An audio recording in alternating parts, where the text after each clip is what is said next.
Good afternoon. Welcome to the October 13th meeting of Hardin County Fiscal Court. Again, I'd remind you this is a voting meeting. If you have cell phones, please turn them off or put them into vibrate mode. We'll begin with a roll call, if you would, Ms. Donnelly. Wiseman. Here. Thompson. Here. Ronnie Goodman. Here. King. Here. Judge Barry. Here. Easter. Here. Doug Goodman. Here. Boone. Here. Clem. Here. Mr. Doug Goodman will lead us in invocation, and Mr. Ronnie Goodman in the pledge, if you'll please stand. Would you join me in prayer?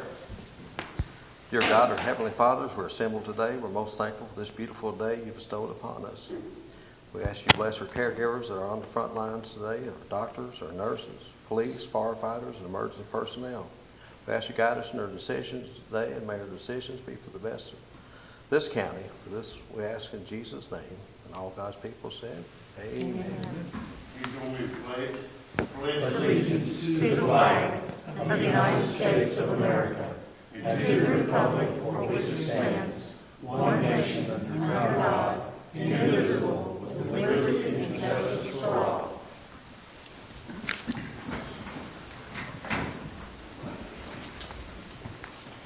First off is department and office reports. First one we'll have is Hardin County Animal Care and Control, Mr. Mike McNutt. Good afternoon. Good afternoon. First slide, please. For this month, we adopted 17. That's down significantly. We're trying the online adoptions, and at first it was going really good, but it's kind of tapered off a little bit. We returned 11 to their homes. 19 went to rescue, and we had 4 that were euthanized. Next slide, please. For the year to date, our euthanasia is down 14 compared to last year. Next slide. Our rescues are up 15% compared to last year. The only slowdown that we've had rescue-wise has been Canada. They're not letting anything cross the border yet, which we thought would be a pretty big hit for us, but as you can see, it hasn't been. It's been amazing. Joe Thomas does a great job of getting rescues to take these dogs and help us get through the bad times. So, next slide, please. For the year to date, our euthanasia is down 3%. We're sitting at 4% right now, that's still a good number considering everything we got going on. Next slide, please. Adoptions are at 35%. That's down 20% compared to last year. Next slide. The microchipping, the RTO, so that's return to owners, it's at 26%. It's up 8% from last year. It's amazing. I think people are actually coming and trying to look for their dogs more than when regular life is going on. Next slide. We're running about the same on complaints investigated. We were only actually up 1 from last year. Next slide. If you look at the part of the chart for September, the unincorporated is at 50.74%, incorporated is at 49.26%. Next slide. For the year to date, unincorporated sits at 40.59%, and incorporated is at 59.41%. Next slide. Overall shelter live release rate is up 3%, sitting at 97% for this month, which is fantastic. The cat live release rate is up 2%, sitting at 97%. Cat euthanasia is down 13%. It's at 7 for last month. Our monthly calls, or next slide, please. The monthly cat live release rate is at 98%. So that's pretty good for the month. Next slide. And of course, we only had 30 visitors come to the shelter. Most of those were there to claim their animals. So, any questions? Anyone? All right. Again, thanks for the good report. Thank you. Next, we'll hear from Bryce Shumate, Emergency Management. Good afternoon, Judge and members of Fiscal Court. Afternoon. Good afternoon. We had a busy September, and people, I think, sometimes think we don't have that busy of a time, but because of COVID going on. But we've had quite a few events, and we've been busy still providing PPE to some of our volunteers and our local emergency folks out. But we've been doing quite a bit of training, and all of our training is virtual. Richard DeWitt and myself both have to have so many hours of training every year, much like law enforcement and firefighting and EMS as well, have to have what we call in-service hours. So this year, because of COVID, we haven't been able to attend training sessions out and abroad like we normally would. So we've been having those virtually, and you all are going to see several times of training. One of them says raining, which should be training on there, and you'll see several times where there's training on our schedule that you've got before you. But all those were done virtually, and we've been able to get all of our hours that the state requires on time, where a lot of our folks in emergency management across the state have not been able to get it on time. So we actually got ours and started doing so ahead of time. So I give a lot of credit to the state for being able to get that out, and also to Richard DeWitt for arranging most of that. You'll notice down there on September the 3rd, Emergency Directors Meeting, where we get all of our folks together in emergency services that work for the county government together and talk about anything that's going on. We do that every other week, mostly on Thursdays. And also we have a regional COVID call with emergency management, state emergency management, and we talk about those things that are going on across the state, what our hot items are, and the need for PPE. September 10th, Tier 2 Management Training Program. Tier 2 has to do with, especially folks at home that don't know what this is, this has to do with our extremely hazardous substances that a lot of our manufacturing plants across the county are utilizing. So we have to account for those, and we also have to build a plan in case something happens to one of those plants. We have to build a plan showing evacuations, what the routes are that these chemicals come in. So it takes quite a bit of training, and the state has now put most of that online, so it's not a plan that is filled out anymore. They've got a brand new computer program that does all this and fills in and is able to take information from their Tier 2 program and put it on their extremely hazardous substance plan that they have as well. So we've had quite a bit of training on that as well. Local Emergency Planning Committee is a big part of that and has members from all the corporations all across the county. September 11th, we had a commercial vehicle wreck out on I-65 that we responded to on a large fire there with that vehicle. September 14th, Hardin and LaRue County Free Clinic and Board Meeting, and we really want to extend our thanks to all of our physicians and nurses and medical personnel that come out and give of their time to help citizens in our community, and we are blessed to be part of that board that oversees that management and so on. 15th, Kentucky Emergency Management Regional Meeting, and again we had that it was a Zoom meeting that we had that virtually.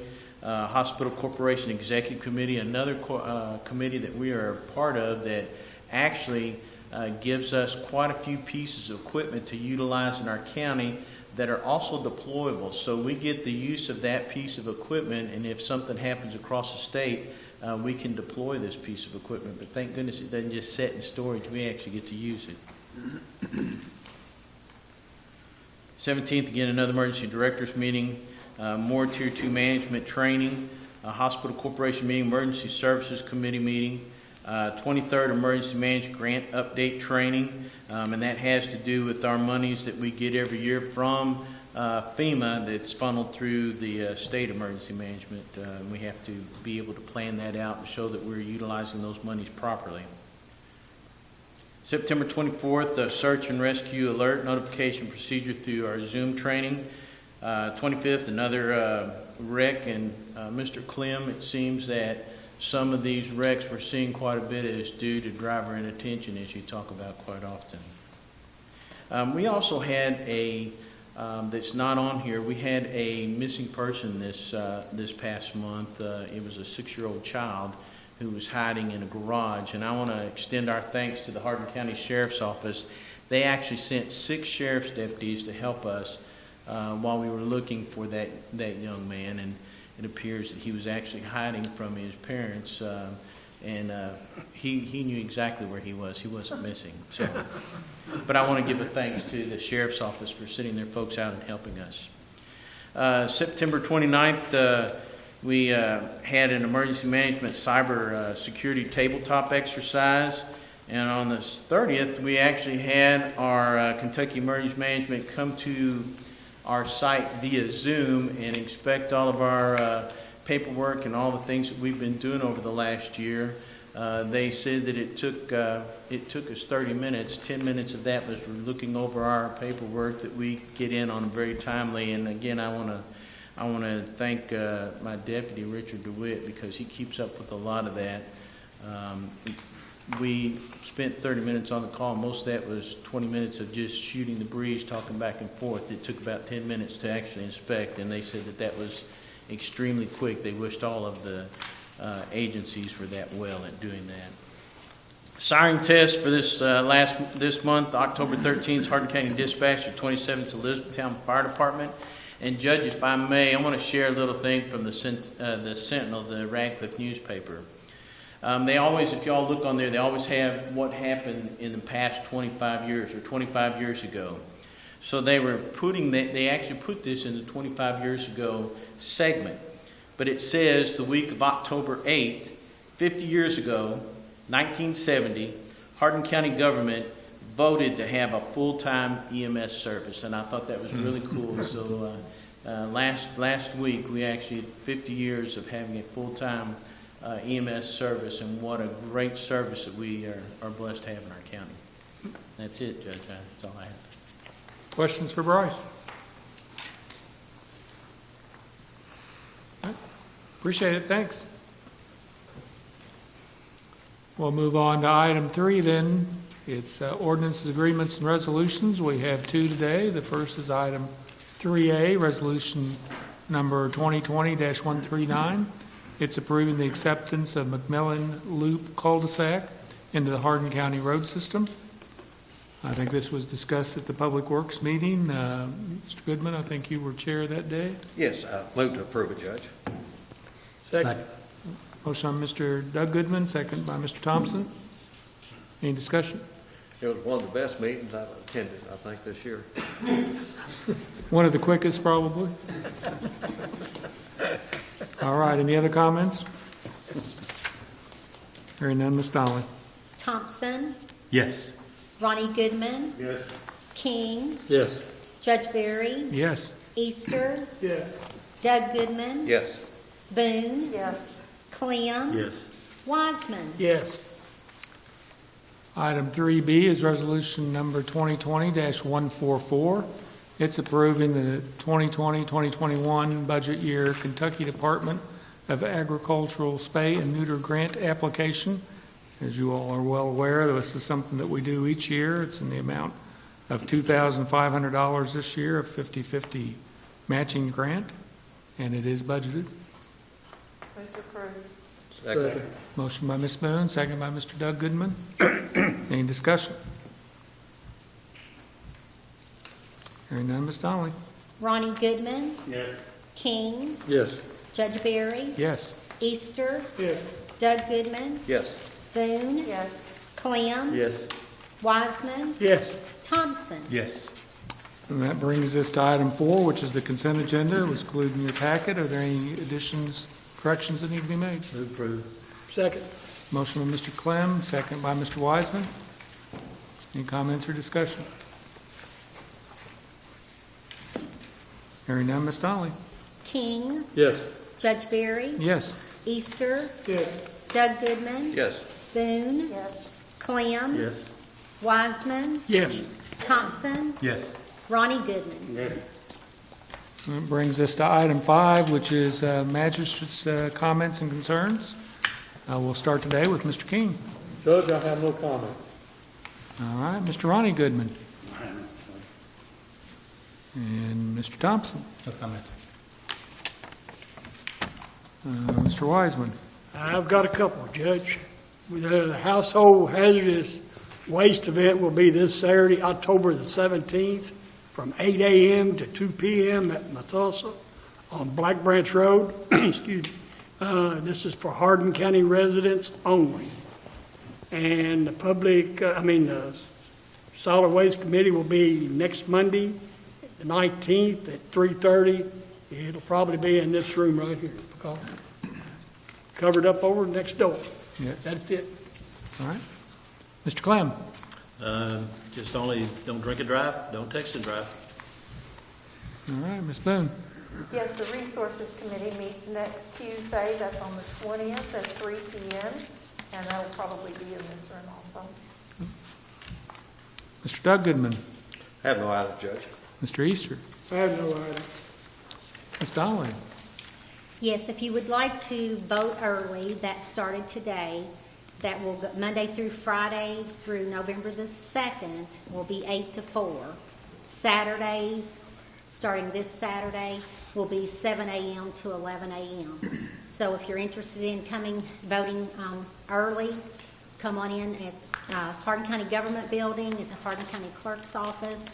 It's good that we can have early voting because on Election Day, you never know what the weather's going to be or what you're going to be doing. So come on in, we'd like to see you. All right. Ms. Holden, anything from your office? No.